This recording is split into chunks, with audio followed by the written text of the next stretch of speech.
welcome back. Dr. Doyle here to teach you a little bit more about water resources. So today in this video, I am going to talk about estimating infiltration. I'm going to briefly touch on two of the methods available to estimate infiltration. There'll be one more video for our next lesson that will go to a third method. If you haven't watched the previous video where I introduced infiltration, I highly recommend you do that now. So estimating infiltration, the first method that I'm going to talk about is the index method. This is sometimes also called the fee method.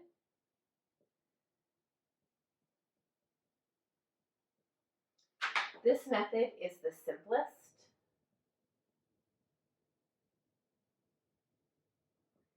It is derived from observed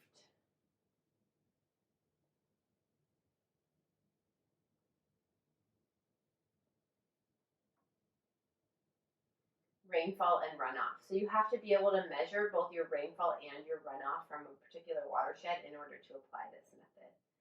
So that's one of the drawbacks of it.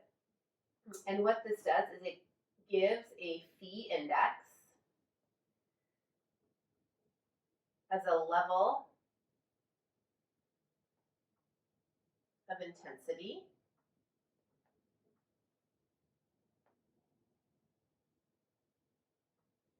that divides the hyetograph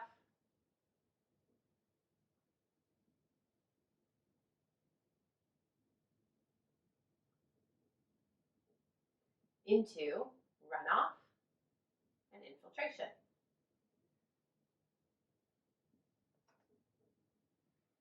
Okay, so what do I mean by that? Let's go back to our example from our previous video with my 100-acre watershed and the associated hyetograph.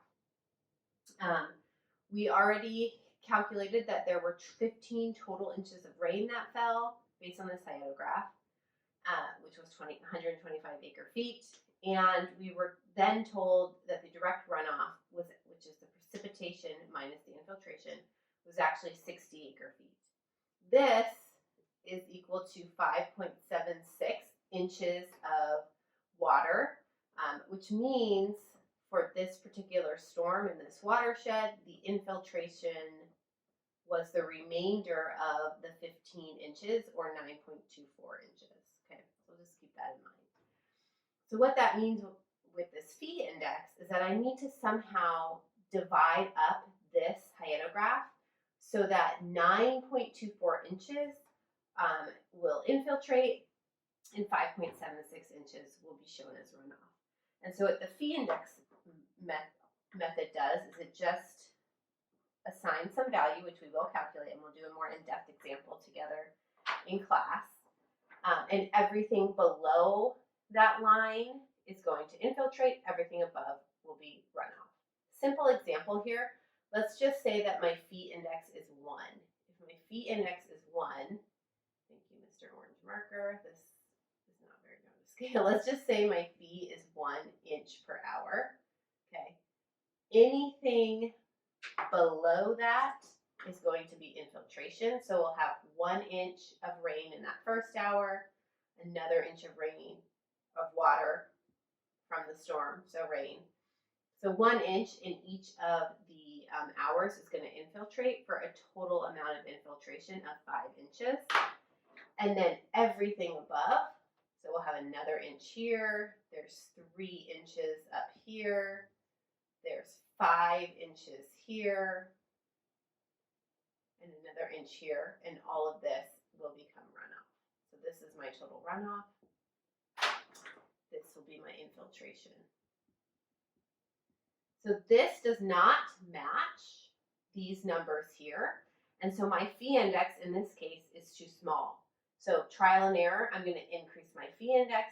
Let's see what happens if it's 2, and all we're trying to do is match these 5.76 inches of runoff. So up here, that shaded in pink area would end up being 5.76 inches, and the shaded in green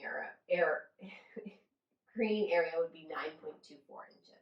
Okay, we'll do a more in-depth example in class.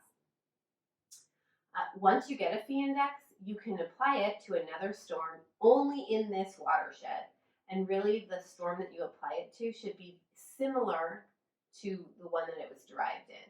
If you get 15 inches of rain over 2 weeks rather than 5 hours, the infiltration rate is going to look a little different.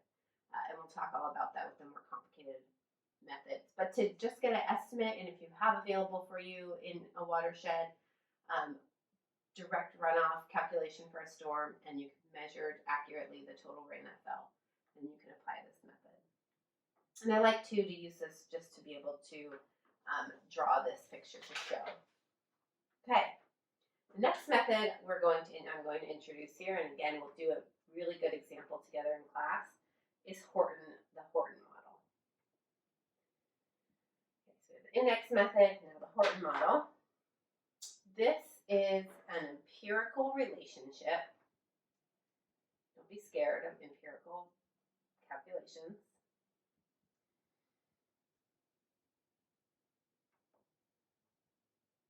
That assumes infiltration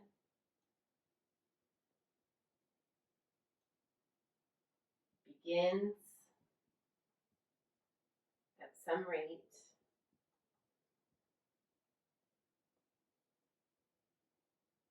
FO and exponentially decreases.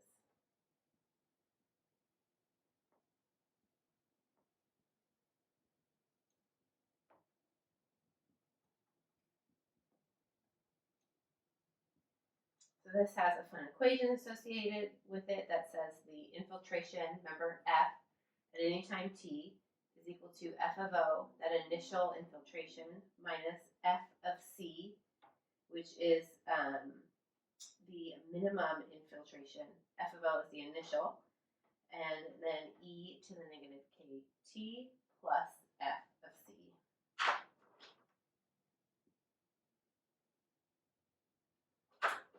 Okay, so F of O is your initial infiltration.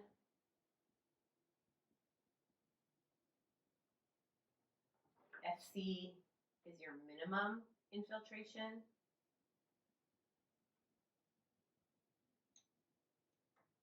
And K is a decay constant. And we'll talk again and try to think about why it might look like this. Okay. And so I'm going to draw just like an example of what this might look like, and we will do, again, an example with numbers in class.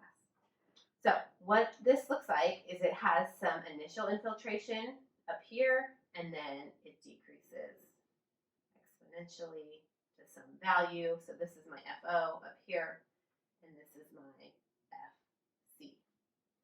So why would infiltration start higher at some time than it would later on? I just want you to start thinking about that, and we'll talk about it in class. And again, go outside and observe what happens with your garden box or even just an indoor house plant. So in this particular case, anything again below this orange line is going to infiltrate, and anything above it will become runoff. So I'll start again with the infiltration. So anything below this line, but it didn't rain all that much, so this is going to infiltrate. We have to decide somehow how to divide this second tower. We'll see in class in different methods, but let's just say it's the midpoint. Same here, I'm just going to take this midpoint and say that all of this infiltrates, and then same here, I'm going to say all this infiltrates, and then all of this will infiltrate. And then my runoff is going to be here. And again, right here, you may be asking yourself why that's runoff, and it's just because we are discretizing this exponential equation, right, based on our time step. Going back to calculus, if you do this at a smaller time step, we could get a little more accurate. That's just a rough estimate. So again, all of this will be runoff. All of this will be infiltration, and we'll talk more about where each of these comes from in class. because in this case we may not match our observed every time, right? Because it is this empirical relationship. Okay, so we will do examples of both of these in class altogether. In my next video, I will introduce the NRCS method for estimating infiltration. And that's all I got.